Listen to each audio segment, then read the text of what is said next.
time. The next question is from Justin Joseph. Justin asks, why have the altar rails been removed or not present in most churches? There is no document from the Vatican which states that the altar rails should be removed, or we should not have altar rails in churches.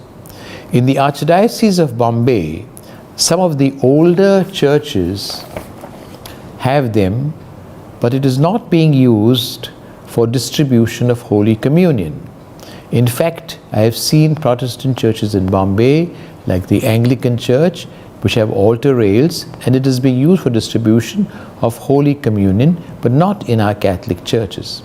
In newly constructed churches, we don't have them. Even the Holy See encourages the use of altar rails. What are your thoughts on restoring altar rails or using the altar rails which are still existing in some older churches in the Archdiocese of Bombay? There's no, as you said correctly, Justin, there's no document which says that the altar rail should be removed. But nor is there, you said the Holy See encourages altar rails, nor is there any document in the Holy See saying please have altar rails. So it's both ways. Now I'll tell you, the altar rails, you said altar rails, really they are communion rails. But they were separating, you're right, altar, separating the sanctuary from the nave. And people would kneel over there, that's why communion rails, and receive communion.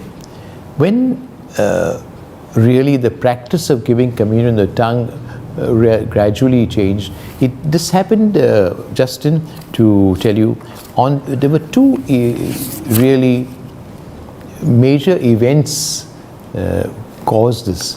One is the number, convenience. People, life got very fast, and communion was taking 10, 15 minutes when people would kneel down. Of course, the priest would go, and they found it faster if the people were coming in line and going away.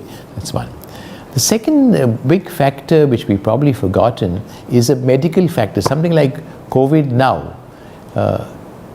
I think it was in the 80s, mid-80s or so, that the epidemic of AIDS came in there.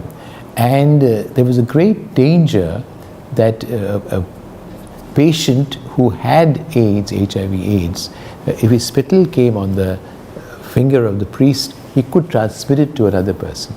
Now, I think it began, I'm not sure, began in England, where the people discussed, etc., and decided to give communion in the hand instead of the tongue. This was one of the important.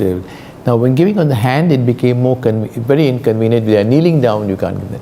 So they were standing up. It helped for convenience. It was a health reason.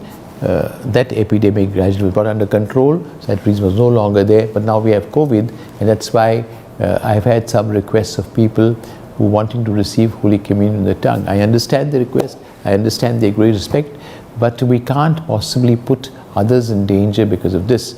And so I've discussed with my priests how gradually we'd like to give you this possibility, but without endangering anybody and without making the service unduly prolonged for everybody. Something which is given to you for devotion can't inconvenience everybody else. So we've got to balance the two. So coming back to you, Justin, so the communion rails gradually were found to be an obstacle. Also, there was a theological discussion that everybody, the rails were separating the sanctuary where the priest was from the people.